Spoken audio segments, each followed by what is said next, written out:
Tonight is for stories, some are borrowed. This one was left behind. We didn't go looking for it, it found us the way something lost finds the person who will pick it up. If you listen closely, you can already hear it moving in the walls like a breath drawn in and held too long. I'll keep it simple. A shoebox. Old, soft cardboard. No name, no return address. Inside, a stack of photographs and a note that only said, "Developed in the dark. Do not use a flash." We opened it anyway. 3 nights ago, in the back hallway of this house, we slid off the lid and felt that damp paper smell crawl up from another time. The first photograph was a hallway, this hallway, but a degree dimmer, as if the picture remembered shadows that the light had forgotten. The floorboards ran away from the lens in a long vanishing line, the door at the end cracked just enough to show a sliver of night. Nothing else. No figures, no faces. Still, it felt like a portrait. The second photograph looked the same, until you placed the 2 edges together and realized the angle had shifted by a fingertip. As though the camera had been held by someone who was patient and patient and patient, and then, without meaning to, stepped forward. The third was closer. The fourth, closer still. It became a small ritual to align them like frames in a flicker book and watch the door breathe. "Do not use a flash," the note warned. But these had been taken with one, each burst of light burned across plaster the way lightning etches a memory into your eyes. We tried to date them. One photo had a newspaper on the floor, its headline lost to blur, but the corner showed the year, 1998. There had been a girl, the clippings said, who left one final message on her mother's answering machine. "I can hear it in the walls." She said it twice. Not "I hear something," not "there's something in the walls." I can hear it, as if the house itself had spoken and she had only learned to understand. After that, she'd folded into the same air we were breathing now. The 5th photograph is where the scratches begin. 4 shallow lines at shin height on the baseboard, and a 5th gouge that bit deep enough to pull out thread-like curls of paint. You wouldn't notice if you skimmed. If you were looking for a face, you'd miss the hand that tried to make one. In the 6th photograph, the gouges lengthened. In the 7th, they rose. A child's height, then a grown person. Then higher, as if whatever made them had learned to stand on something we couldn't see. We kept asking ourselves who took these. Why this hallway again and again, like a prayer repeated in a language that loosens your teeth? The 8th photograph answered by refusing. It showed the same slow approach, but a smear on the glass caught the flash and threw it back as a void, an absence shaped like a face. Not a shadow, not a reflection. A perfect gap where a person should have been, a vacancy so neat it felt deliberate. You know, a hole not by what's missing, but by the edges of what remains. That night we locked the end door, not because we are superstitious, but because superstition is just caution that learned to dress itself. Chain looped. Deadbolt turned. We spoke loudly to feel ordinary and placed the box on a shelf where the living keep their keepsakes. In the morning, the chain hung open like a tongue, and the door had that slanted look that means it recently moved and was trying to appear still. The box had moved too. We did not place it under the stairs. It placed itself there. By the 9th photograph, you can tell the camera is breathing with the space. There is a slight rise, a slight fall, the way you raise a lens when the floorboards give and set it down when the house settles. The door at the end is wider now. What was once a slit of black turned into the kind of gap you swear you can fill with your attention if you just look hard enough. That's how it gets you. The house doesn't need your fear, it needs your focus. Fear comes after. On the 10th photograph, the note written in the bottom margin had bled, the way ink becomes a bruise with time. It said, "Don't step on the 13th board." The hallway has 12 boards laid crosswise before that end door. We counted here in this room with the photographs like a map. 12. But the note insisted. If there were 12, why warn us of 13? We laughed too loudly and then not at all. Sometimes warnings arrive in codes that only make sense once you've disobeyed them. We kept looking because the photographs trained us to. The 11th image had a detail we missed at first. A fingernail crescent pressed into paint near the doorknob. Tiny half-moons, one above another, as if someone had hung there a long time and politely refused to knock.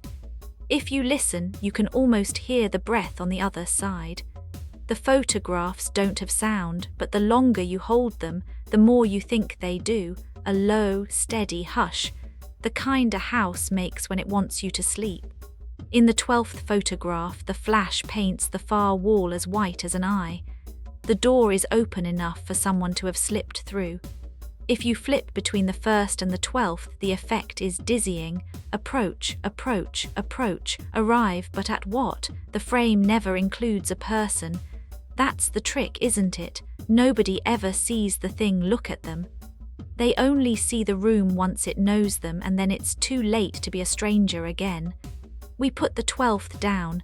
We expected that to be the last. The box was deep enough for one more.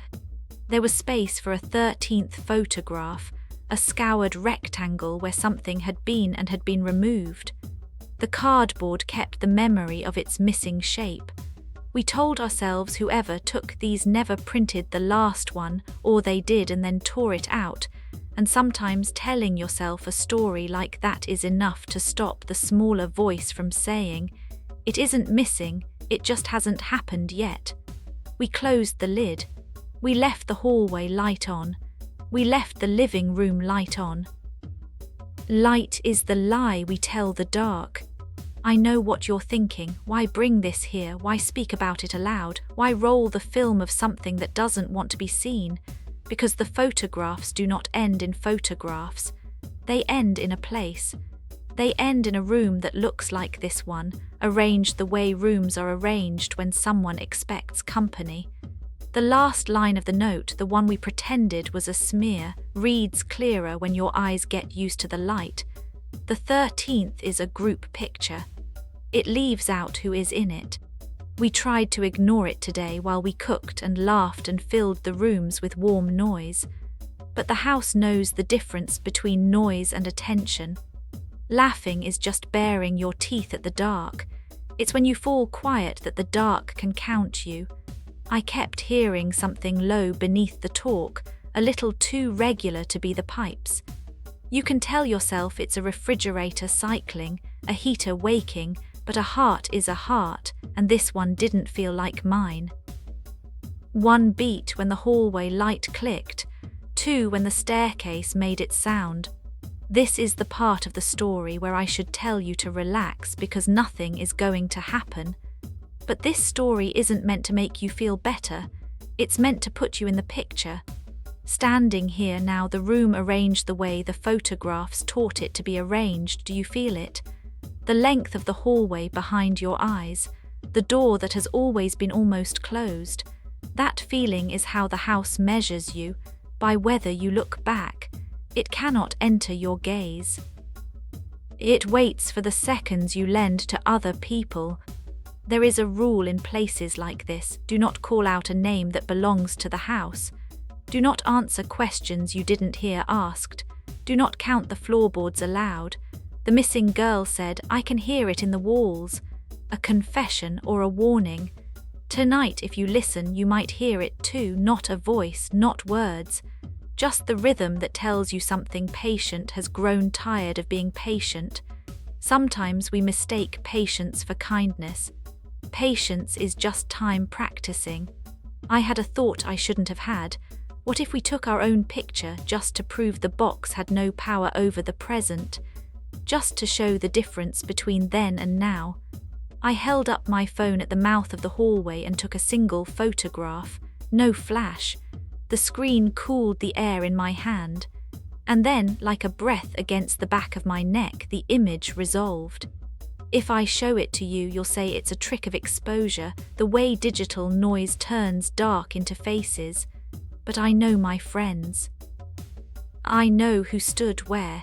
There was a shape that does not belong to anyone I can name. I won't show you, not because I want to keep it from you, but because the photograph isn't the thing. It's the lure. The 13th image isn't in the box, and it isn't on my phone. It's a picture the house takes by arranging us, by lining us up with the hallway, by teaching us to stare at a door we cannot remember closing. It doesn't need film to keep us. It needs the moment we all agree to see the same wrong thing. It needs a room to hold its breath with it. This room is very good at that. So here is what we'll do. We'll finish this story. We won't clap because clapping is a way to wake yourself. We won't laugh. We'll simply remain still for a count, not mine, not yours. We'll listen for the count the house has been practicing since the first photographer stepped forward and the second pulled back and the third lifted the camera and the fourth remembered where to stand. The heart in the walls does not know our names. It only knows numbers. It has been learning to count to 13. 1, because someone always begins. 2, because we need another to be a crowd. 3, because rooms like this were built for trios the way lights were built for corners. 4, for the scratches that tried to make a door where there wasn't one. 5, for the gouge that finally bit through. 6, for the chain that swings open long after the hand lets go. 7, for the steps between now and the end of the hall. 8, for the way a face is a hole the dark can wear. 9, for the missing girl who left her message in the machine. 10, for all the breaths we practiced pretending not to hear. 11, for the margins where warnings blur. 12, for the boards we counted so carefully. And 13, don't say it with me, 13 for the picture that only exists once we agree it does. You felt it, didn't you? That small lift at the back of the neck when a room changes without moving. Maybe a light somewhere softened. Maybe the air cooled a fraction, just enough to make the hairs at your wrist ask for explanation. That is what a photograph is, a room that has decided to hold still. If tonight you find your phone has taken a picture you don't remember taking, if tomorrow there's a smear on the screen where your face should be, that's not proof of anything. It's only the box finding a way to keep doing what it was made to do. I could end here and you could go on not knowing whether any of this meant anything beyond the fun of a fright. If that's what you want, keep it. Fold it up and put it where you keep the stories that never happened. Or if you feel it, if you're curious, walk to the mouth of the hallway before you go. Count the boards quietly. When you get to 12, stop. Leave 13 for the house.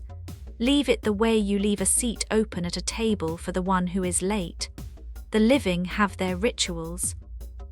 So do the rooms that outlast them. Whatever you do next, do not wait for the knock you think you're supposed to hear. It won't be a knock. It will be the almost sound, the nearly there, the small pressure against the inside of your own attention, and you will tell yourself it's the pipes, the heater, the wind learning a new trick. You will be right, and also you will be wrong. Something will have learned you as well, learned when your eyes soften and you look away from the door, learned which part of the story you kept breathing through. That is the moment it keeps. That is its photograph. Tonight is for stories. This one was left behind and now we've returned it to where it belongs.